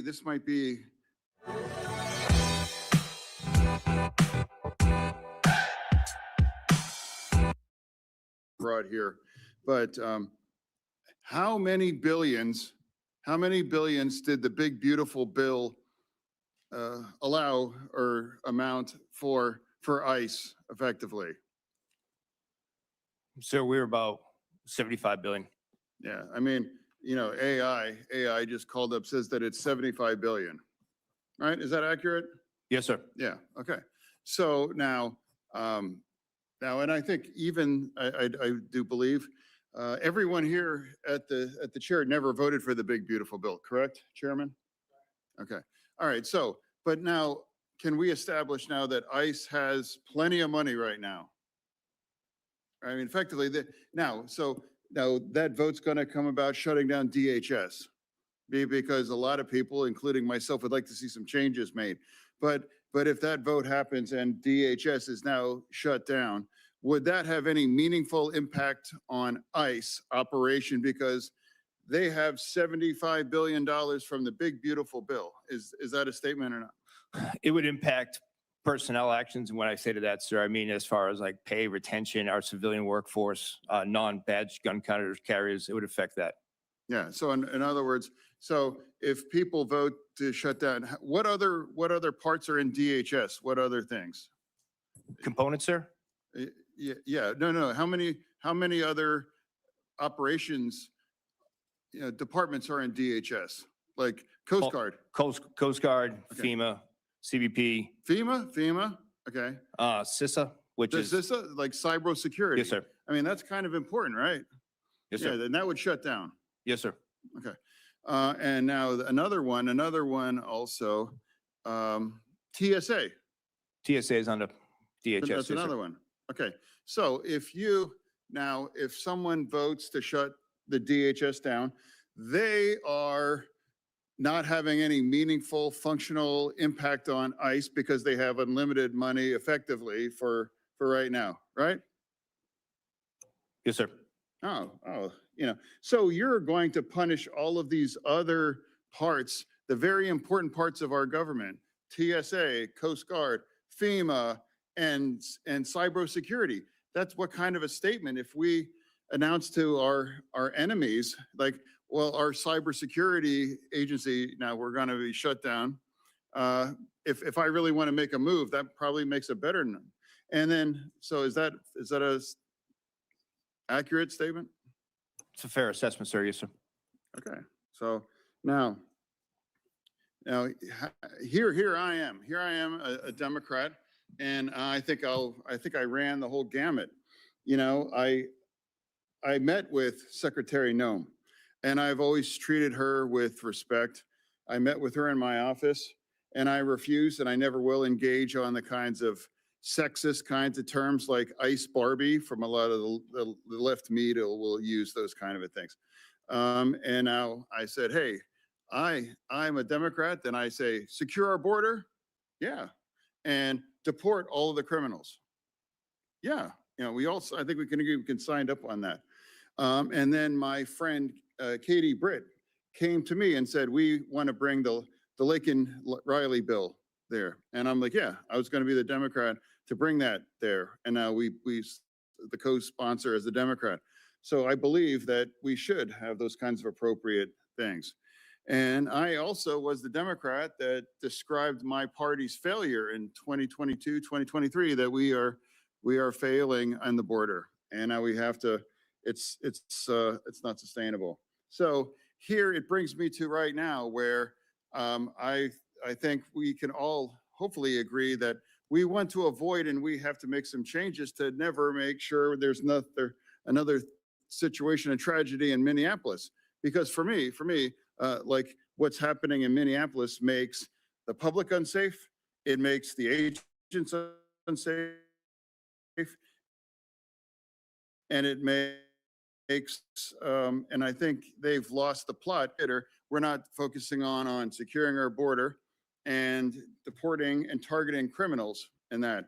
So as a pro-border, pro-deport all the criminals, now like what's the answer now moving forward if I think the vast majority of Americans signed up for those things, I think. So, you know, we want to focus more on those two things that I think so. Sir, I'll go first, and then Commissioner Scott. But I think, to your point, I agree with you, sir. I think the big thing, obviously, is the rhetoric and the temperature. We are completely dedicated to ensuring that we are going out there and enforcing the Immigration Nationality Act, as you and your colleagues have written it, as well as getting the worst of the worst and prioritizing on that. What I think we learned from Minnesota is the fact that people can't be encouraged to go out there and actually get involved in a law enforcement operation that they shouldn't be at. And I'm not saying the impediment of the First Amendment. What we saw is active impeding of law enforcement officers. I think that and actually helping us to hold those that dox ICE agents accountable for the reasons they wear the mask will go so much farther, especially for my workforce, but I think for public safety overall. Okay, and finally, I have effectively about a minute left. So I just want to reiterate. So within the next 2 hours, DHS is going to be effectively to path to shut down. And I want to remind everybody that ICE has plenty of money, and that vote to shut DHS down will have no functional impact on ICE because they have that $75 million from the big, beautiful bill. Correct? Yes, sir. Okay. All right. I cede. I return. All right. Senator Slotkin. Thank you. Thank you for being here. I personally think that Secretary Noem should be here. You want the big job. You have the big accountability. And we should be seeing the Secretary of Homeland Security coming in front of the American people and certainly the Oversight Committee when we have such existential issues about the deployment of federal force in our country going on. But you are here in her place. And I think, you know, if we rewound the tape to a year and a half ago or a year plus ago, you had a lot of Americans who felt very strongly that if you are here illegally, especially if you were involved in any kind of criminal activity, you should be deported, right? You need strong borders. I'm a CIA officer. You need strong borders. We need an immigration policy that allows us to do that, but that enforcement would have been something that the average American supported. But the conduct of ICE in places like Minneapolis has now boomeranged to the point where people say, well, look, I was for enforcement, but I'm not for what looks like authoritarian style, federal goons on our streets. And that's not coming from Democrats. That's coming from, in Michigan, the state of Michigan voted for Donald Trump. It's coming from people who say, look, I'm all for enforcement, but I'm not for trampling basic rights. And Americans have an internal barometer for what looks and smells authoritarian. And whether it's shooting someone who's unarmed, or pepper spraying kids, or picking people up as they walk into Target and checking their papers, that is an internal barometer that we all have, that you have crossed. And we're here today, and all this firestorm is here, not because of people on the ground, but because of your behavior in ICE. And I think when you extrapolate out and you listen to what the president and his cabinet are saying, I have to ask about our 2026 elections. Okay, the president says we should federalize our elections, even though the US Constitution was written by our founders to give that power to the states so that we would never have a president who took too much power and tried to become a king. He's tried to get voter rolls, including in my state. He's complained that elections aren't free and fair. In 2020, he came up with a playbook to deploy federal law enforcement.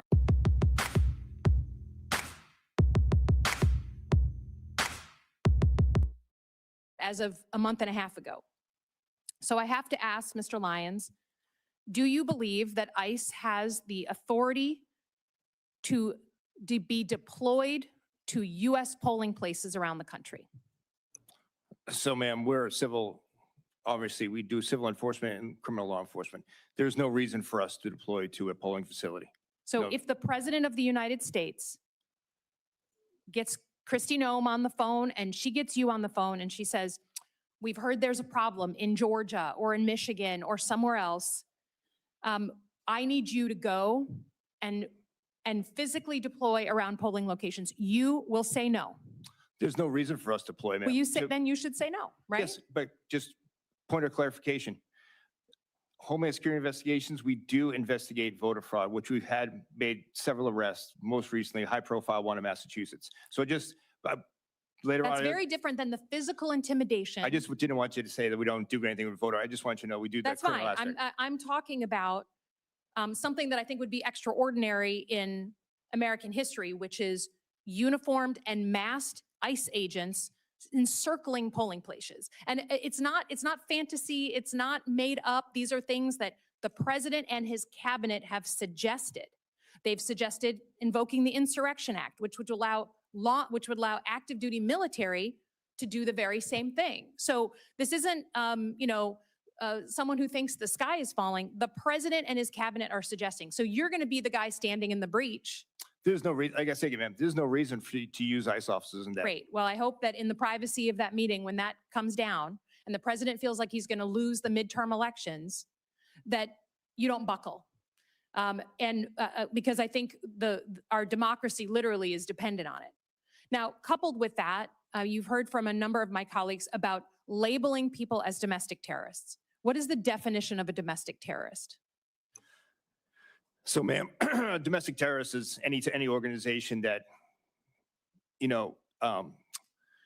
on American soil, home nation soil, that's involved in acts of treason, acts of violence, active extremism against a group or against a country.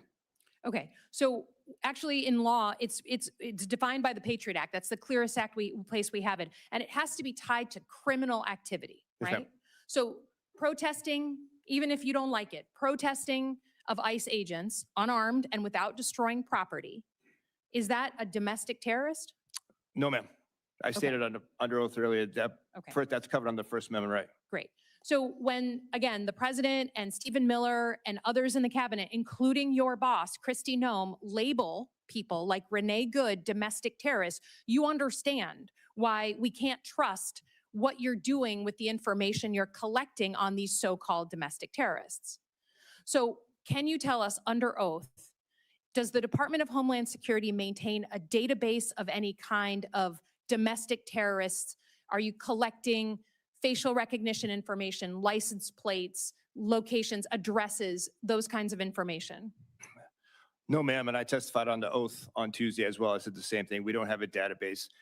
If there is a case, a criminal case that may involve some type of domestic terrorist organization, Homeland Security, as you know, Homeland Security investigation is evolved across the board and embedded with the Joint Terrorism Task Force. We do conduct those, but there is no database, ma'am, for that. Okay, or do you contribute data to anyone else's, any other federal agency's database? No, ma'am. Okay, so the fact that we have ICE agents saying out loud to people that they're trying to arrest or engage with that we're going to put you into a database is just erroneous. They're making that up. Yes, ma'am, I can't speak to why that officer said it, but we do not do Okay. that. Well, I would just offer that given that the president put out an executive order in September and said he wants a list of domestic terrorist groups to use the full weight of the federal government to go against, you can imagine that people who are peaceful protesters feel like they are going to be targeted and feel that they are at risk. So I think the conduct of your agency has put us in a position where the average American doesn't know whether to trust law enforcement, and that is terrible and scary, given what law enforcement on the ground in our states do. And I would just say, if we do not have serious reform and change, then you will be contributing to the average American who woke up very supportive of law enforcement, being terrified that they and their community will be next. Yield back. Thank you. We're almost at an end, and I think we've had a good hearing. I think a lot of knowledge came forward, and I sense at least the idea that you guys want to restore confidence in the agencies, and we'll work on that, and I hope that's true. With regard to the thing I mentioned before, I'm going to mention one more time as we end. The Attorney General says he will cooperate with final orders. You got a bunch of final orders.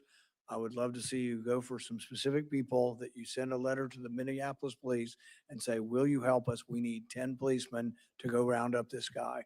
And then I'd like to see their response. And you should quote him from the hearing. He said he's for final orders. I think that's different than the policy he's been enforcing. So let's challenge him on that. Those are battles you can win. Those are political battles and public relations battles. Also, if you would send to my office specific times when you've been turned down, you've asked for requests. Everybody says they're not helping. I want to know that you're asking and being turned down. That should be publicized, and we're happy to publicize that. I think there are problems on both sides of the equation here, but the way we make them better is by making sure everybody knows about these things. But I do appreciate your cooperation in coming. I'd like to thank our witnesses for being here today. The record for this hearing will remain open until 5 p.m. on Friday, February 13th. 2026 for the submission of statements and questions for the record. The hearing is now adjourned.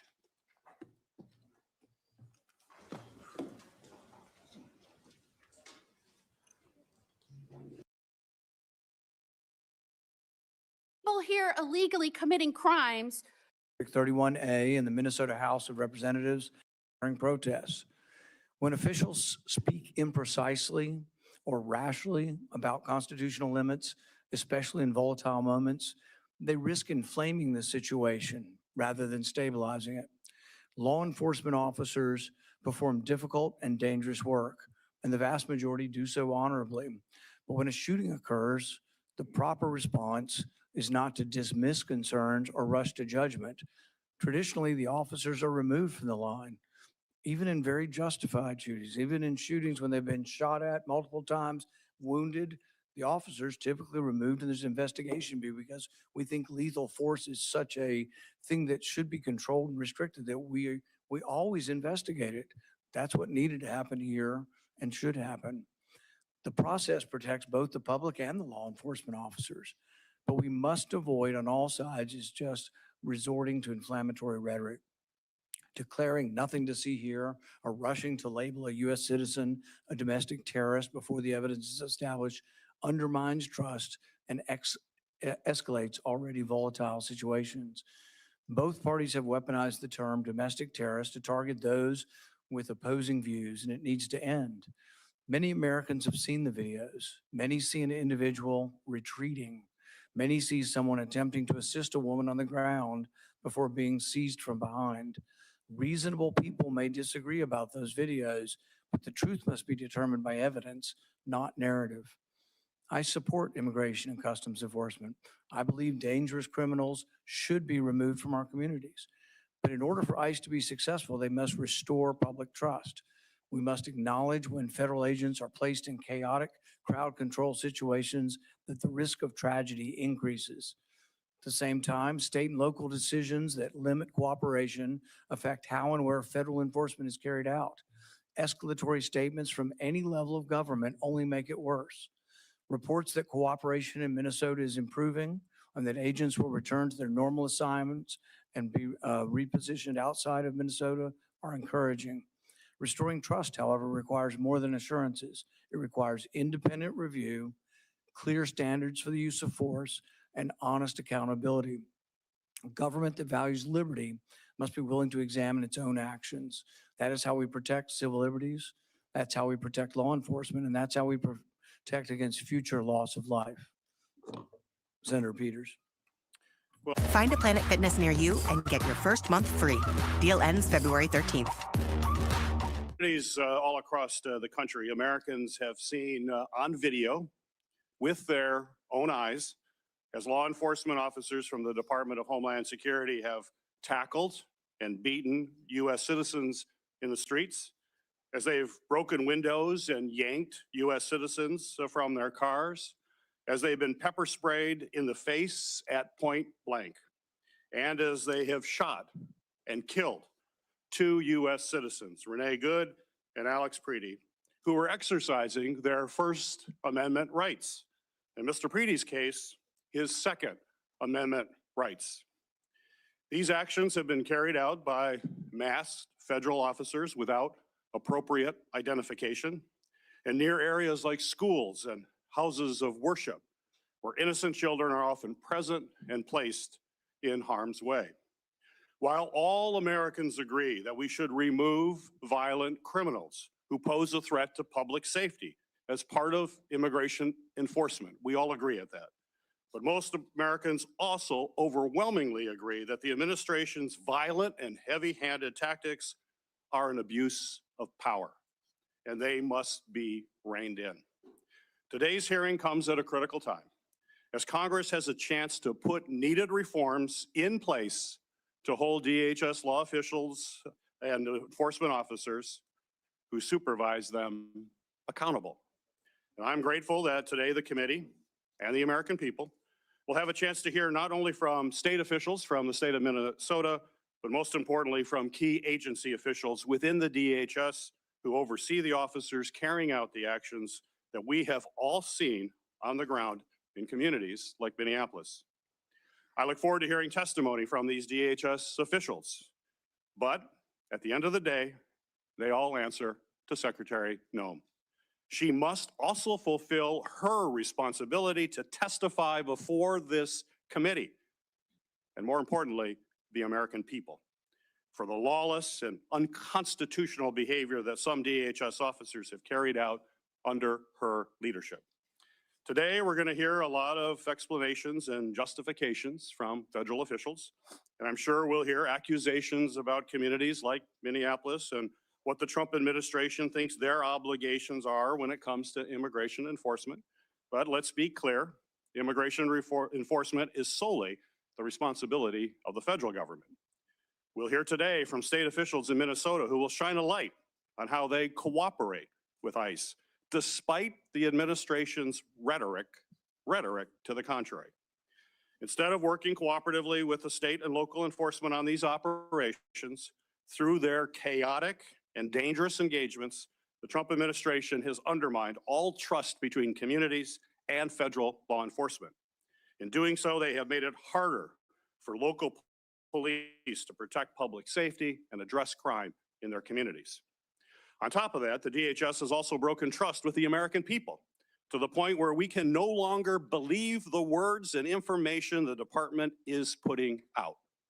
For example, in the aftermath of the horrific shooting deaths of Renee Good and Alex Preddy at the hands of DHS officers, Secretary Noem and other officials rushed to smear two citizens exercising their First Amendment rights as violent threats and as domestic terrorists.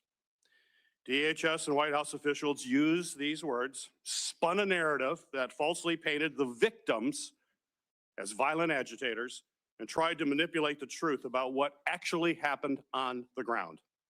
And they did this despite the fact that there were multiple videos that have allowed all of us to see with our own eyes, what actually happened.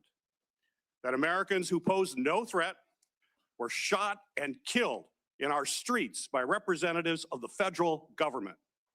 However, despite the efforts of the Trump administration to spin lies, like most Americans, I believe the truth still matters. I believe that every federal law enforcement officer has a responsibility to conduct their work in a professional manner and in accordance with the law. And I believe that when they don't, whether it is an individual officer or a high-ranking official from the Department of Homeland Security, they must be held accountable for their actions. Today's hearing is about holding DHS accountable for the terror that they have unleashed in our communities through these violent, excessive, and unprofessional tactics.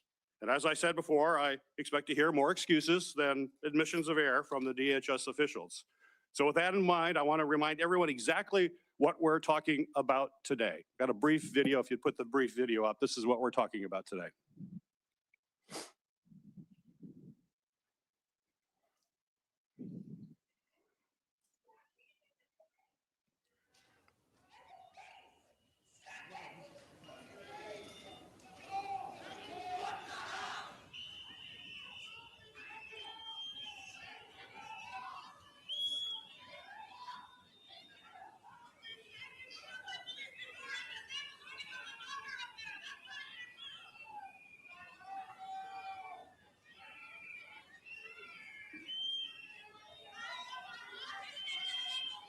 Yeah, right? No, I didn't think you got it. Because they're domestic terrorists. Oh, good. And they're considered domestic terrorists. So.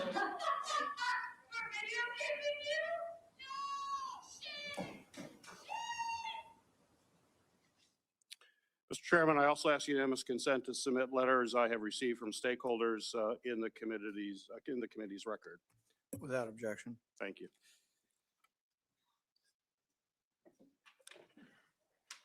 Tom Emmer represents Minnesota's 6th Congressional District and serves as the House Majority Whip.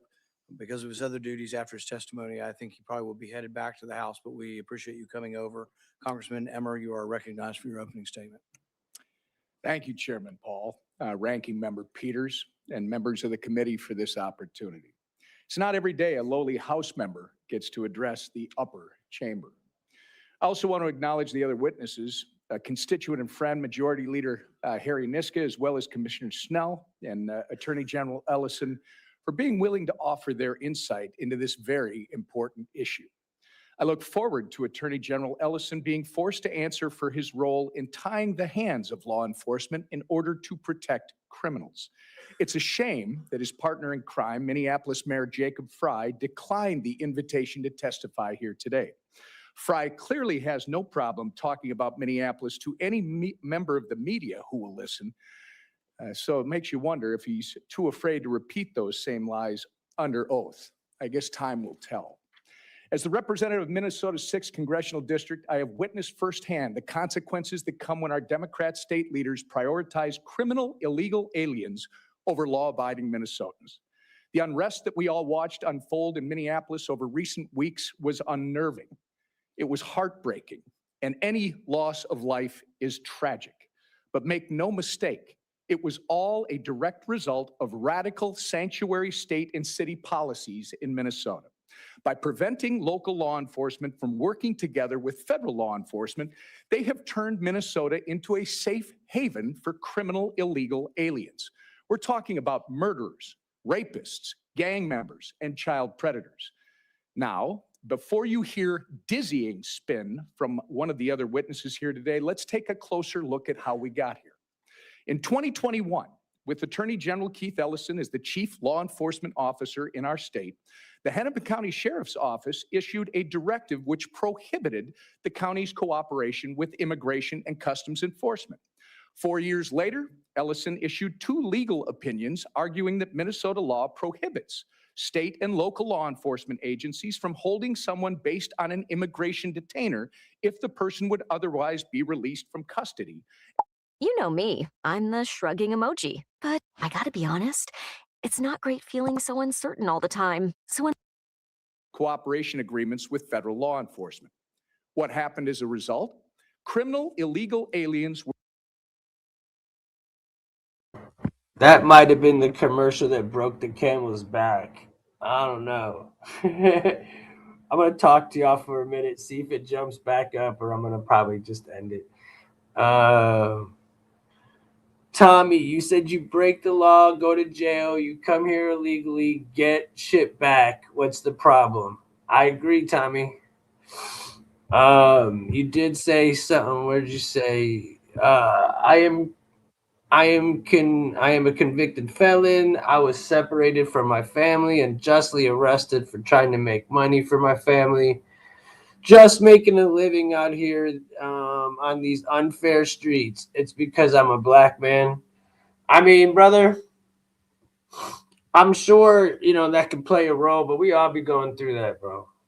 The streets aren't fun, bro. The streets aren't, unless you got that, illegal pass.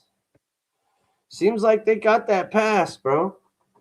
It does. Seems like they got the okay from, I know where I live in Ohio. I know the illegals. Yeah, they ain't gonna march for you, bro. Neither did BLM. But believe it, bro, we give a shit. We care. I want GoFundMe money for my trauma. Oh, come on, Tommy. You be all right, bro. Yeah, man, I see you, bro. You be all right, brother. You be all right. Keep it moving, brother.